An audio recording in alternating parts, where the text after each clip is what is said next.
each other to 411 on Who Dropkick Tuesday.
So in love with you, you rarely see a love that true.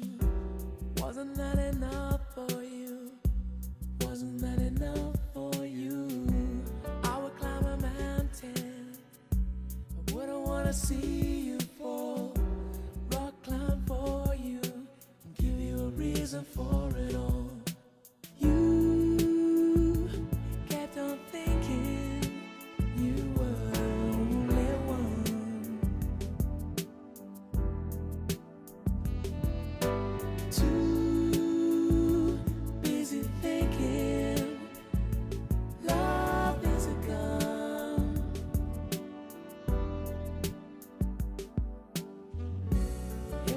slow bullet. Took me some time to realize it. I'm white boy, right here on the 161st Street, across from the barber shop. Bro, I've been giving cigarettes away to black people in the neighborhood since I got here. That's the last one I got. I can't give you no more. White boy, what is this? Don't film me, Drive. I'm not filming you. Just put your voice on. Because, no, I don't want nothing to do with it. no, all right then, what? Don't film me. I don't want to be on YouTube. You don't be on YouTube. Or do it look like you're on YouTube? Can I just say... Does it look like you're on Can I YouTube? just say, Drive, we thought you were dead. That's it. Oh, fuck That's that. it. Cut, man. You're fucking with the politicians. Yeah, we thought... What? They nobody said. Do you see yourself there? We thought the man got you, guys. Them motherfuckers tried to kill my black ass. Obama gonna come here and shoot your ass. Put that away. All right, put it away. We thought the man got you, Drive. Okay, we're gonna call Sergeant Garcia. Yeah. I think I know him. Yeah? He's a Marine guy, right? I don't know.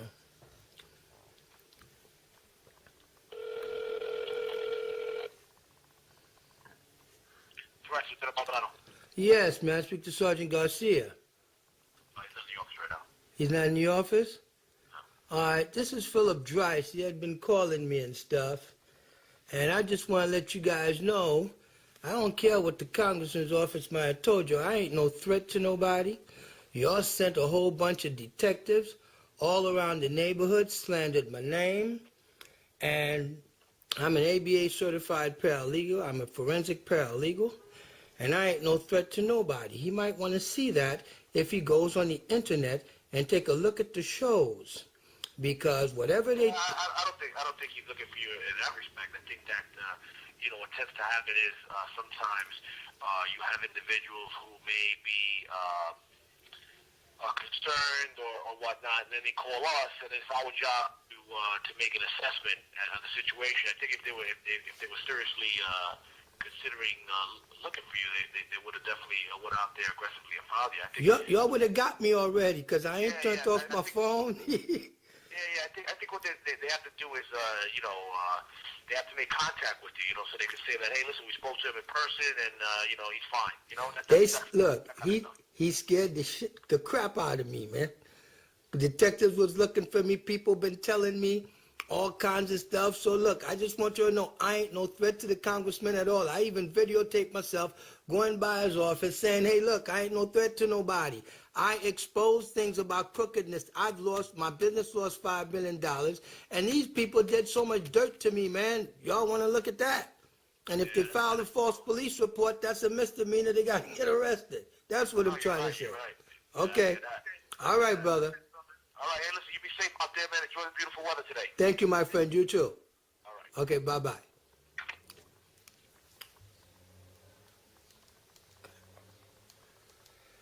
Well, it just looks like we got what we wanted on the internet.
How solid is that Section 8? If you give us a relatively brief answer on this going forward.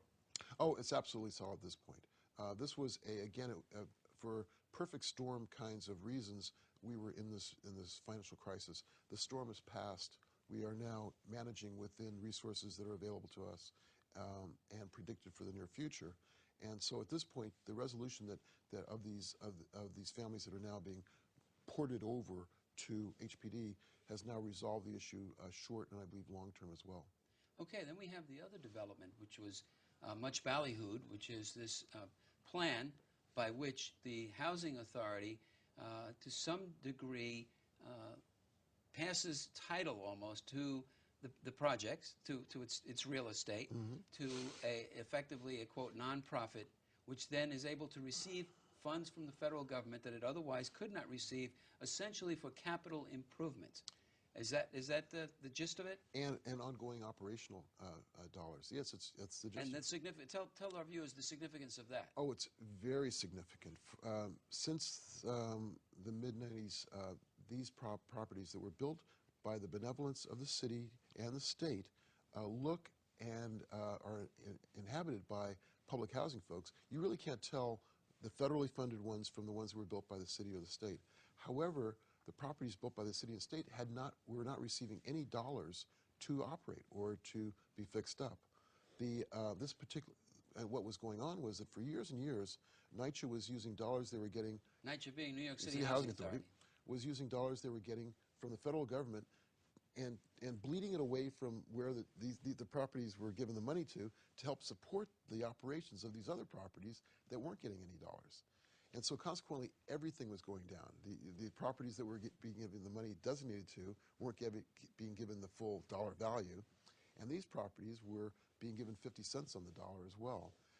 This particular move is one in which we were able to get funding for these properties for the first time in many, many years, so that we can actually bring on caretakers, bring on plumbers and carpenters and such to bring up the quality of life at the sites, and to have an ongoing predictable stream of dollars moving into the future. And is that earmarked in ways that you can't put it to other uses, meaning that it is for capital improvements and maintenance? Absolutely, and I think it's part of the earmarking also is built into the deal, the legal structure of our deal, that they will remain available and only available for low-income New Yorkers forever. Before we get into some of the controversies relating to that, I know you're relatively new on the job here, but could you give me a percentage, as we speak, of elevators that are working in New York City Public Housing Authority projects? Well, as of last night, okay. I think there were. I'll take that. Out of the 2,800 elevators that are within in our portfolio, which is probably more elevators than there are in cities like Cincinnati or places, just to put things in perspective. I think there were 2 elevators that were out last night. The elevator crisis. Now that sounds like a pretty unusually low number. I've been around this town for a long time, and the saga of public housing tenants and elevators has been goes back almost to biblical times. Yeah, I think what we have been really blessed with is remarkable technicians that are working with us right now, a real commitment to preventive maintenance, and a real commitment to modernization. A lot of these elevators were just past their useful life. And I think we're not there yet by any stretch of the imagination, but we have a modernization program in place that's looking to replace the antiquated elevators. But as importantly, more importantly, we have a system in place in which we're oiling and tweaking and doing all the things on the front end to avoid the downtime that happens on the back end. Unfortunately, though, despite our best efforts, vandalism is the real thing we have no control over, and that's the one thing. You say no control over. Why? Briefly, again, we want to cover a lot of territory, but that seems to be passing the buck, saying you have no control over vandalism on your own properties. Well, I wish I could say it was differently, honestly, David. It's a situation where someone with malintent would walk into an elevator at any given time, even at this moment, and there is just not enough police officers or cameras or systems in place for stopping someone from doing bad things in the elevator that would cause the elevator to shut down. You still have the power, do you know, to evict tenants, for example, whose children are doing joyriding, what they call elevator surfing, jumping from the top of one elevator to the top of the other one while they're moving, and other kinds of vandalism? Absolutely. That's the one thing we do have, is the lease agreement as the major enforcement tool. And we've also welded shut the passageways through the cab to the top, so we've really decreased the whole elevator surfing down to a minimum. But to your point, that is the strongest tool the Housing Authority has to impact the habits of those that want to do wrong. And we make it really clear to the parents that your housing is in jeopardy if your children do vandalism or if they do things that disrupt the quiet enjoyment for the neighbors.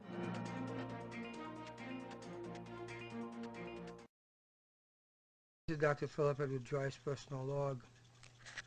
I found this video on the internet, and it helps explain the multiple ways that HUD, HPD, New York City, and New York City Housing Authority are in collusion to eliminate the rent roll in public housing converted to Section 8, which is a methodology in the 21 developments I spoke about in the World Appellate Court and the prosecution of those state senators, Shirley Huntley and Malcolm Smith, being a bunch of traitors to the people in public housing. This is another way of getting people out of public housing. Now watch this. It's got 807 hits already since yesterday. Just got put on. Watch what this guy says on how New York City Housing Authority takes apartments out of the rent roll, which is another form of redlining, separate from the remaining family member issue. But still, now you can see why the guy that's going for governor, and Mr. Cuomo, don't want to have anything to do with this, because when you backtrack or you reconstitute this whole scheme, it goes back to the Clinton administration, who wanted to eliminate welfare. Okay? And that means you eliminate people out of public housing through a revolving door policy that the Bloomberg administration picked up, and the rest is history. But let's concentrate on what this says. Watch this. Plan calls for them transitioning 8,400 this guy? of their That's the nitrogen guy that's into the blowing the subsidy whistle. program. All of the state-funded NYCHA buildings, if you add up the amount of units and all of On them, New York City and New York State, how they got robbed for $500 million of property. of those buildings. The ones that affect Harlem, I'm paying $7,000 Manhattanville, Yep, Frederick Samuels, it's property taxes. and Drew Hamilton. When you look at the details of the plan, let's say that you move out of the building altogether for whatever reason. It has nothing to do with this program. That building, that apartment is going to turn into a Section 8 apartment. If you sign for the vouchers, now this goes beyond, being on the waiting list to try to get the voucher or even filling out the application. Once they say, okay, we will give you this Section 8 voucher, but once you sign that contract for the voucher, you transition that apartment into the Section 8 program. This special program is not the same type of Section 8. They have different nuances that, are different than the normal Section 8. One of the things that they have to lure you in, and I think this is like to lure you in, is that they're waiving the background check, the criminal background check, and the income verification for 6 months. Now, you know that you've never heard of that before, So obviously, you're trying to get everybody, to take this so they can transition these apartments. But now when it is time for them to do the income verification and the background check, and you don't qualify, guess what? You're out. Okay? You're going to lose your subsidy, and you can't, it doesn't go back to being in the NYCHA Rent roll. apartment pool. It's a Section 8 apartment. So you Rent roll fraud. Period. That's another thing. Once you sign the voucher, you can't change your mind. You can't, 2 weeks later, say, okay, never mind, I don't want to do this. It's a done deal. Now, there'll be all kinds of ways. These are the various scenarios that people need to realize. That, let's say, for example, you sign for the voucher. Okay? Let's just say now, under Section 8, that your household size is too small for the apartment that you're living in. Okay? So they may want to downsize you. Or not may, they will. If they can't find an apartment in that particular development where you come out of, you're not going into one of the other 20 available apartments if they have any. You're going to go into a federal building. Okay? Now, who do they bring in aside from the people living there in these developments? And these people come from a special list. HUD has a special list that I'm sure they're going to share with NYCHA. they have the complete profile of who these people are. Okay? They've already been, from reliable sources, they've been showing the apartments already to potential tenants. And none of them look like really, they're, put it this way, they're different. They're everything but African American so far. I would say don't sign the voucher. There are people out there that are now becoming up, they're getting up to speed on what's happening with this plan. So they'll have all the information, and they really need to know what they're getting into. So it's going to look good, because they're making it look really good, all right? But don't go by what Nike is presenting to you. That's what I'm saying. Because when can you really, truly trust look at what's happening with Harlem, period, with the 125th Street rezoning, the Columbia expansion plan, and our local government failed us. So can we really trust the agencies that are headed by Bloomberg appointees? The answer is no. So Robert Jackson, Melissa I would say Benito. don't sign the voucher. Really, know what this program is really all about. Know it very well, and then if it benefits you, okay, there's a possibility it could benefit some people. Then go ahead and and sign for it. But not likely. I'm saying that it's not going to really benefit the majority of the tenants. Well, they can contact me at the provided email. Right. And also Preserve Harlem's a lot of, Legacy at yahoo.com. Groups like Maribel Sisters. 212-234-3002.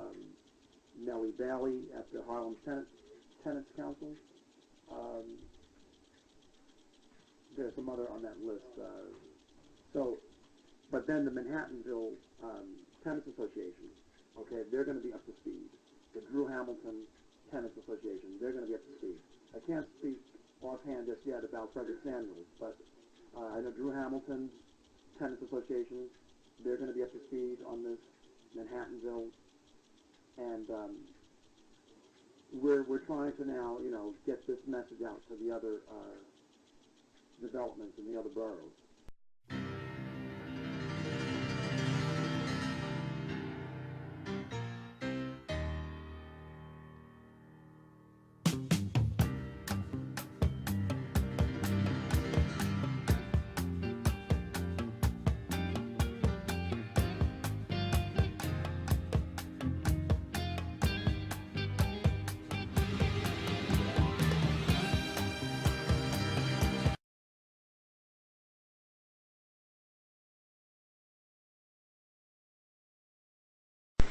It's 8 o'clock at night.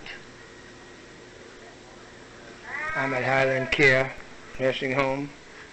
I came to say goodbye to Mrs. Green because by the time they figure out I did all this videotaping of people being neglected, warehoused in here, I'll never be let back in here. But if you die before I do, tell God not to forgive Congressman Meeks, not to forgive New York State Senator Huntley, not to forgive New York State Senator Malcolm Smith. Vivian Cook has cancer. She's going to die real soon, 3, 4, 5 years, whatever it is. She should live very long so she can suffer a long time. New York City Councilman Leroy Comrie ran her for an abomination. This is Sunday night, 8 o'clock at night, and these are the people. Look at this. Look at that. Look at that. And she's right there. That's Mrs. Green. Hooked up to a machine,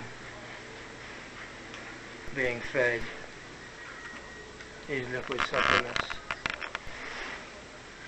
And this is the warehousing of these old people for $140,000 a year. I can't. Mrs. Green, the reason why my life got destroyed was because I saved your life. I protected you about the $20,848,000 left by Hosea Mitchell, who lives in apartment 10K at Shelton House, New York City Housing Authority. Somebody help me out here, man. My life's been destroyed, everything. You hear these people yelling in here? This is the woman that was thought to be dead. She's not dead. She's not dead. She's right here. She's right here at Highland Care, and that's her roommate. Okay? She is not dead. Mrs. Green did not die. I've been coming here for years. I kept a secret. I knew all this. I told everybody where she was, but they covered it up. The District Attorney's Office, Creedmoor Psychiatric, Human Resource Administration, Adult Protective Services. Everybody covered this up. And the District Attorney knows because I charmed Bianca into giving her the thing to go to my website, and the DA calling me, wanting me to come in there so they can arrest me and abuse me. Not going to happen. They come and get me, they can come and get me. But you better have a search warrant, you better have an arrest warrant. That's all I know. This is the victim of a Nazi copycat crime that Mayor Michael R. Bloomberg covered up.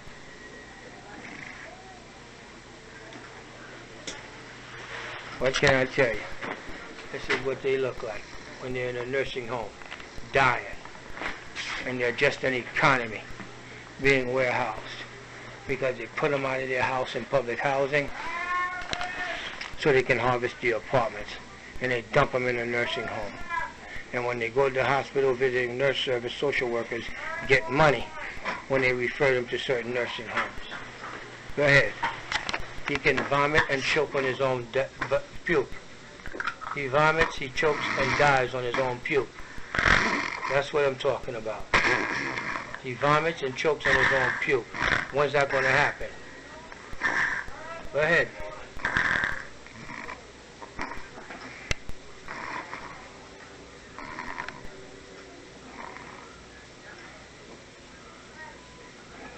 Go ahead.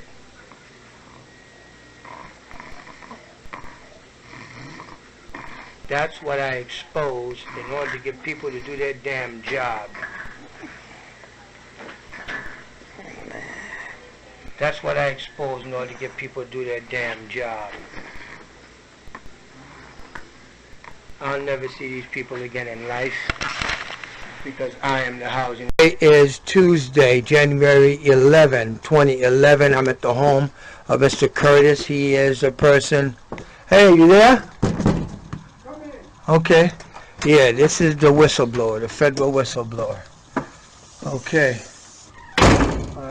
At the New York skyline, go ahead. Bang! That's what I'm talking about. Woo! Whoa, whoa, whoa, we getting deep here. What's this? Oh, just you know. Whoa! Part of history. Whoa! Part of history. Part of history. You go ahead, brother. You go It's ahead. sad, but it's part of history. Part of history. So this is the big Watusi Mandingo mixed super field Negro. Yes. All right. Well, you know, I put that whole skit together, and I finally see what it's about. That's what I'm talking One of about. your veterans drew that. Yeah? Yeah. One brother from Haiti did this? Yes. Outstanding. Nice place. Well, we can see you're not one of the impoverished, downtrodden, who's like one of these guys right here. Oh, no. See? No. That's Martin Luther King. That's Malcolm X. Elijah Muhammad, Frederick Douglass, all right here. And then this brother right here is what? Bang! Got the chains on his brain when these guys do not. Those guys are out there, and this guy is not. And that slave castle's door is busted, and the key's right there. And he still ain't walking away from that. Scared to leave. Damn! Scared to leave. And that's my guy right here.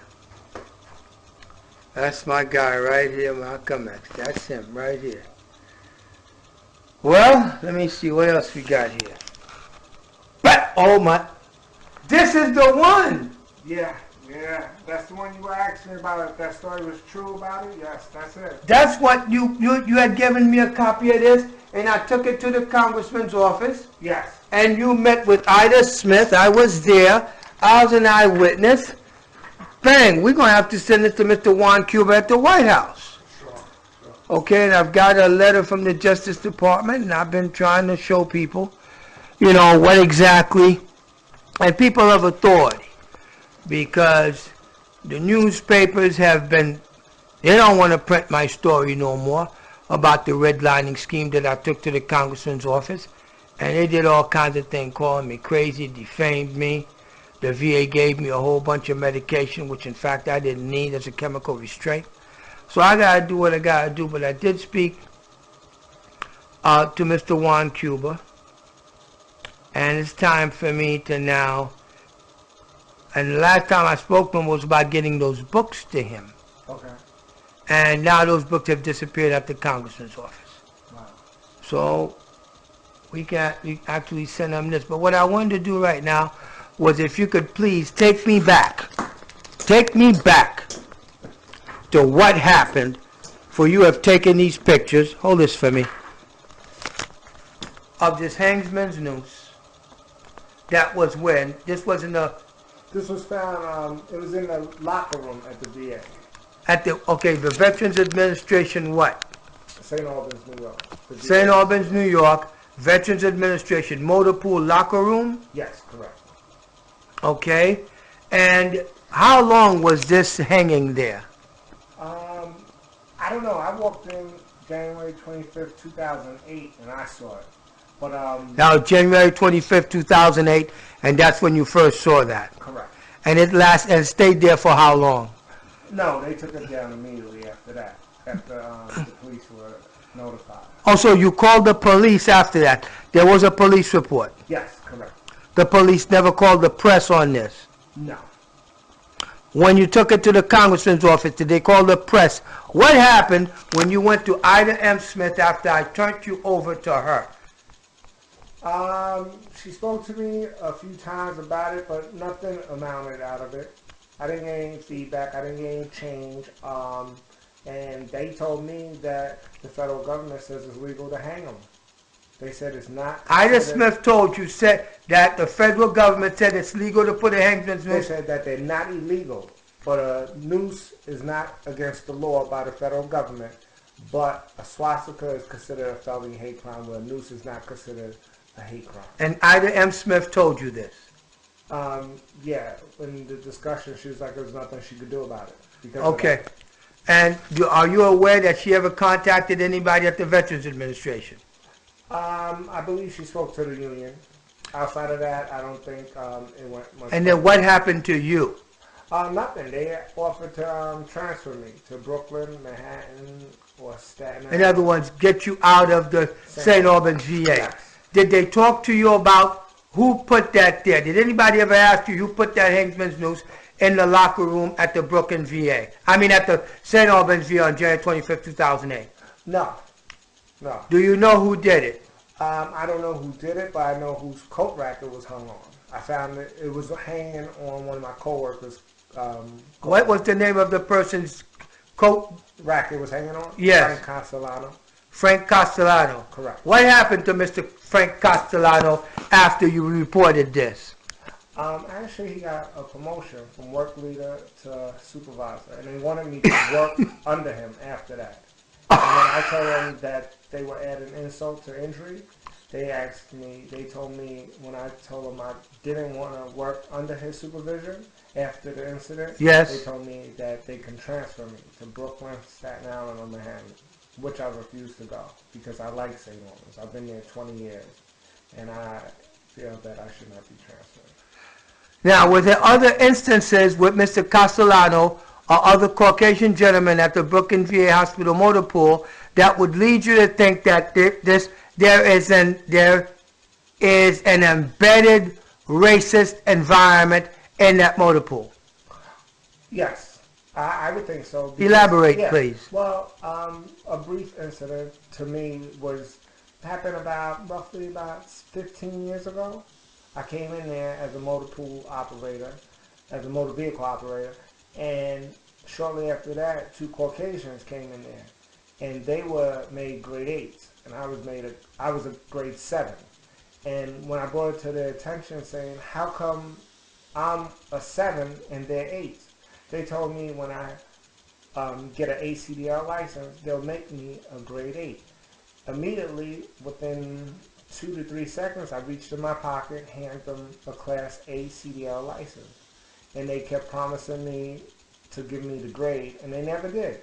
So at the time, there were 3 tractor operators, which me being one, the first one, and then the 2 Caucasians that came after me. So it was You had more time in grade, more time in service than they did. yes, and they were made 8s when they walked in the door. Okay. And I was never.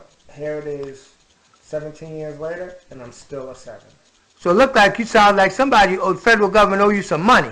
Yeah, with some interest. And back With some interest in back pay. yeah, 17 years.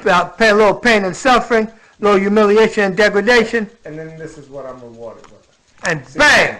That's what you know Frank Castellano did it, don't you? I would surmise that it does belong to him. You suspect him? Yes. Now, tell me about the other guy who put a little hangsman's noose in the hands of that female 6 months ago at the Brooklyn VA. You can tell it. You're a federal whistleblower. You should be protected. And we're sending this to the White House. Well, another coworker of mine, I heard they had an incident too where somebody personally handed them a noose. So a white guy handed a black woman a hangsman's noose. Yeah. And he ended up getting fired. Yes. And not right now she's on leave with mental distress. Correct. Well, what happened to you? How come you ain't all shell-shocked? I am shell-shocked. It's a challenge each and every day to go to work. Matter of fact, it's hard talking about it, even like right now. I want to stop talking about it right now. Did you go see some people, man? Yeah, I did.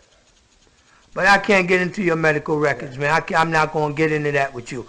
Now, I want you to tell me your name. Tell me your name, and give me the name. I got to have a name. Curtis Bench. Curtis? Bench. You work at the Brooklyn VA? St. Albans. St. Albans VA? Correct. And you've been there 20 years? 22 years in April. 22 years in April? Yes. And you're a whistleblower? Correct. Are you afraid something's going to happen to you? Yeah, I am. On a day-to-day basis, just going to work with the atmosphere and just all of the stuff that goes on and transpires. Oh, don't talk to him. He's a troublemaker. And So they've been slandering your name? Correct. You've been profiled? Correct. As a troublemaker. For standing up for my rights of not wanting to see a noose in a federal facility. And you went to your congressman's office and they blew what? Supplemental log, December 12, 2010. I'm going to call Ida Smith at the office of Congressman Meeks to find out what's going on here.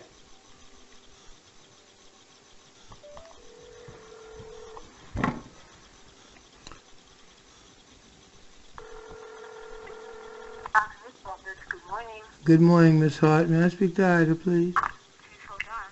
Thank you.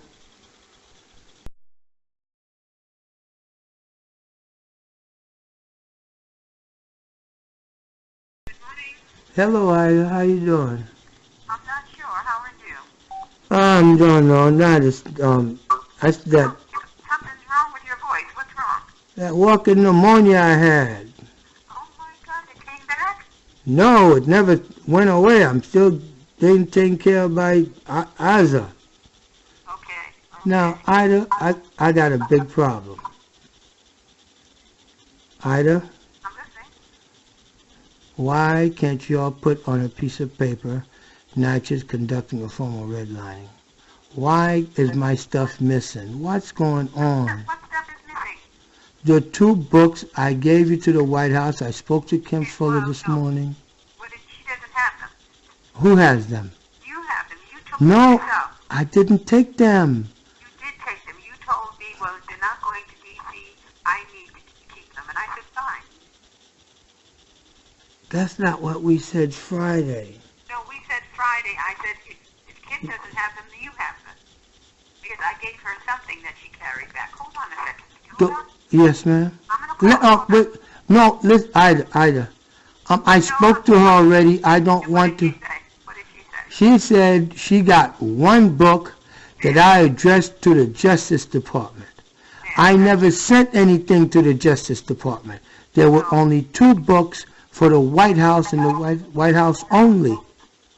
Well, then she took it upon herself to give it to the Justice Department, because I know that when she was here, I gave her something, and I told you that, I remember telling you that...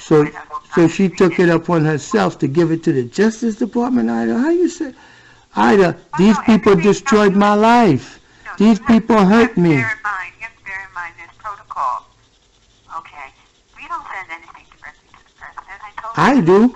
I did, and look at what I got. What y'all did didn't get me nothing. You've been watching me for years. You've been watching me for years. You know I'm not crazy, and you know what I got. If it ever gets exposed, everybody's screwed.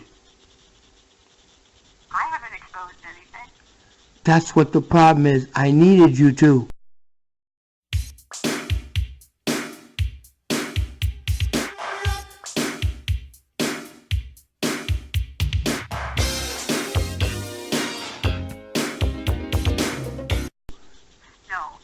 I could not do what I was told I couldn't do. Oh, you were, okay. Okay? Mommy, you know what? Then I was right about you. And I was... I told you from the jump what was going to happen. I told you that they were not going to read it. And that's why you took the other one. If I got them, I got them. Okay, but anyway, the exact same thing are the court papers for my appellate court case, so it's not lost. I just wanted your copy so that I can show that I submitted this, that it was supposed to be for the White House, and it never was sent there through your office, and it was your superiors that contained it. That's obstruction of justice. No, it isn't, because you could have sent it yourself, and you didn't want to. Because with the evidence that you got, that you read, and you concluded that Knight is conducting a form of redlining, only you can say that, not me. But you said it, and I said I agree. I didn't put words in your mouth. I never said it. I said I agreed with you. It was a form of it. Okay. Ida. Don't say that I said that, because I didn't say it. All right, then. You did what you did anyway. Then what it said is, then what it's to say is that the office of Congressman Meeks agrees with the evidence, which is what we said from the beginning, that from the look of the evidence, not what I said, it's what the evidence says. NYCHA is conducting a form of redlining. That is something that we've always agreed to, that the evidence speaks for itself. Right. Well, then somebody's supposed to do something after I lost all this, Ida. After I lost all this. Don't you want to help me get my money? That's the only way I'm going to get a pretty woman.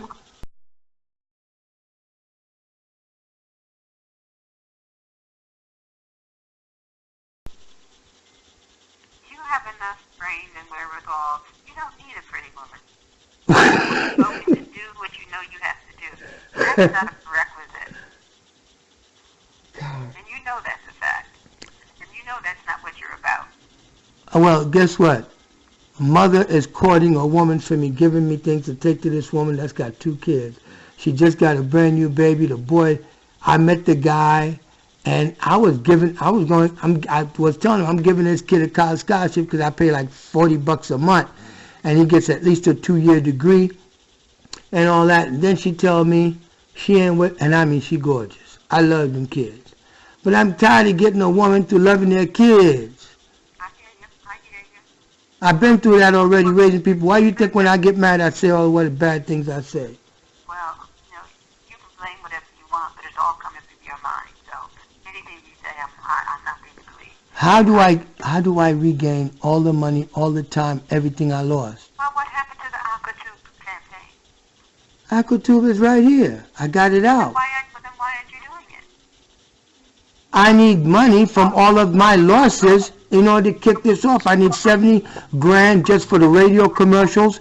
I need another $30,000 to give to them down. I need at least $150,000. I spent close to $400 already. Because you had contracts. I have a contract which is an allotment contract. I've got to spend all of the advertising dollars in order to generate what I need to make it a mutual. A contract is something that two people provide. So you're suggesting that your pursuit of the 9 West is going to pay for that? My pursuit of this cause for black people's rights, that all the black politicians did everything they could to help the city destroy my life. I don't believe that, and you don't believe that. Yes, I do, Ida. You're using it as a catch-all. No, listen to me, Ida. No, I'm not When going to you hear it because it's not true. when the office of the congressman got evidence that something as so egregious has occurred, and that the president's office responds to the Justice Department with and the letter showing. And that's exactly why she sent it to the Justice Department. Where was I supposed to? I wasn't supposed to know what she sent, when she sent it, how she sent it, what's going on, so that'd be consistent. Let me speak to her, because if she told you she sent it, she sent it. Okay, then I need a response letter. She was telling me since my stuff was so garbage and disoriented, they don't respond to that. Excuse me. They've moved offices twice, and you know what it's like to move your house. It's worse when you're moving an office. Okay, They moved twice, and she guess what? last week. That's why the letter from the VA, I used that as my own excuse not to file litigation on anybody like I was threatening and all that stuff, because we need to get this together, please. But I'm going on vacation. I'm done. After talking to you, I'm trying to find your white book. If she says she has one, I know you have the other, because I didn't want it here. okay, guess what? Now you know. Now I know how important it was. Look, right now, No, that's not it. That is not it. What? What it is that I told you that they weren't going to read it, and you took it. Oh, You said, if that's the case, then I need to hold on. I said, fine. And then something else happened, and you needed it anyway. right You now, don't remember that? no, ma'am. But that's okay. I got the duplicate in the court moving papers in appellate division. It's going to cost $300 to get it. That's all. Nothing else. But I just needed that one because since you had it, I wanted to show that I did my due diligence to bring this forward. I got a book coming out. I got to prove everything I say. Well, you have enough documentation to prove everything you say. I've always told you that. All right, now I'm selling that story. But then now what about this whole situation with it goes back all the way to the Attorney General, which is now the governor-elect.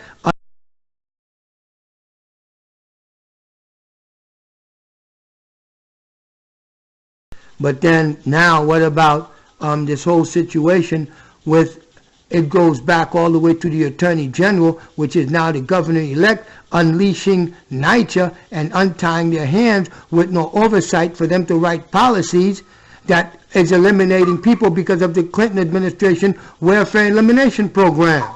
This is crazy. This can get me killed. The things I'm saying. And the evidence points to it. What do you want me to do now? I've always wanted you to get on with your life. See that guy pushing that shopping cart, Charlene? You see that, Bill? That's what they wanted me to turn into. I'm not going to turn into that. Okay? That's why I went out this country.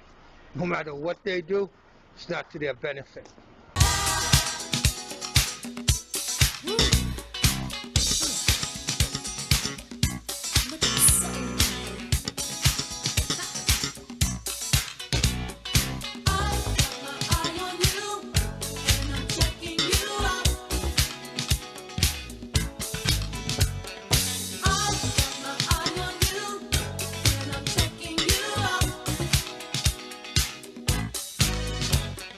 Hey there.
Speaker number 4, Philip Price. Please come forward.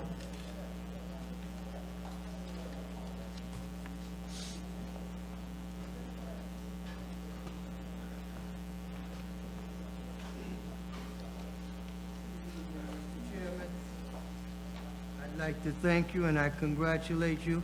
Thank you. are the most articulate and the most charming chairman of the 4 chairmen that I've known.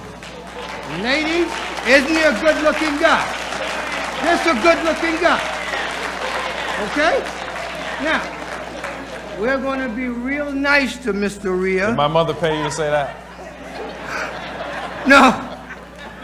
This guy did, the housing whistleblower. Okay, all right. I'm that guy. All right. Mr. Chairman, I spoke to Constance Roberthan. This retaliation against me to destroy my life, can it please stop? I'm a remaining family member. Right now, I've been beating up Byron Metakakis in Supreme Court so bad, this is for you. I just beat him up that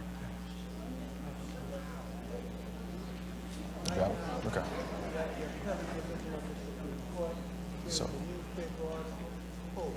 This is the rent strike I'm orchestrating against Nigeria.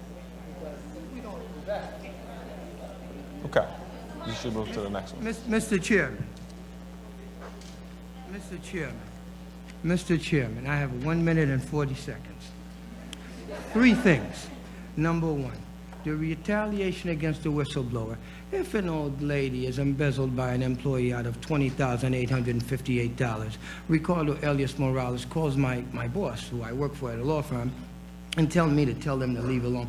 I left them alone, but you don't leave the old lady in the apartment with the gas stove on for 4 hours, and then you orchestrate a retaliation scheme against me with a containment apparatus that destroyed my life, cost my business over $4.5 million, $100,000 for antiques taken out of my home. I'm a Haitian French Orthodox Roman Catholic. I leave people alone. I don't bother anybody. But the kind of compassion that it takes to see what I'm seeing is just humane. It's nothing special. Another thing, criminal neglect.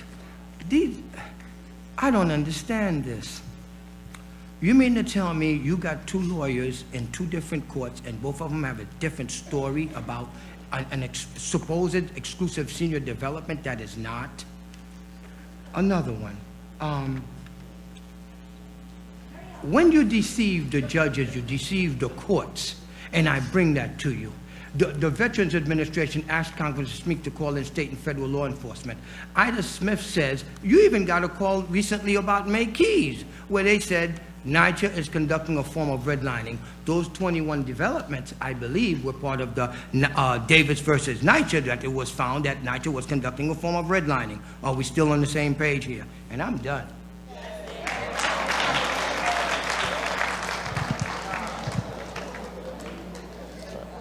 Mr. Price, we'll have somebody come over and speak to you. Okay, specific to your concerns. Speaker number 5, Carmen Quinones. Hi, how are you? Mike's coming. My name is Carmen Quinones. Actually, I'm a former Democratic district leader for a lot of developments which I still haven't paid anything. But I am from Douglas Houses. First, I want to tell you, welcome. Thank and you. I'm sorry that you're getting beat up, but NYCHA has done so much to people that we don't know who to believe anymore, which is sad. I want to tell you that, though, Gloria, hi, because you have always been very helpful to me. And Margarita Lopez, always there, presente. But what I want to tell you is that there are so many things wrong that people don't want to believe anything. That's where we're at here. I think that your presentation, beautiful. But even to get here, I couldn't even get down because my elevator was broke. So I had to come down 15 steps, get on the train, and come to see you, baby. Okay. All right. So, listen, okay, go ahead. I'm sorry. After my 2 minutes, you can tell me whatever you want. No, I thought it was about elevators. my concern is that we have a lot a lot of seniors in our development, a lot. We also have a lot of youth. They don't know what to do. They have nothing to do, so they're loitering. They're hanging. Our seniors are scared to come out. They're scared to come out. These developments have become hazardous. Your elevators, I am so tired of them coming and putting a Band-Aid on that elevator and that Band-Aid falling off in 2 seconds. So I understand where you're going, and I know that we need the money because we too are underfunded in our development. We need more maintenance workers, and I hear you. All I'm just asking you is to bear with them, bear with everybody here, because everybody is not going to be nice.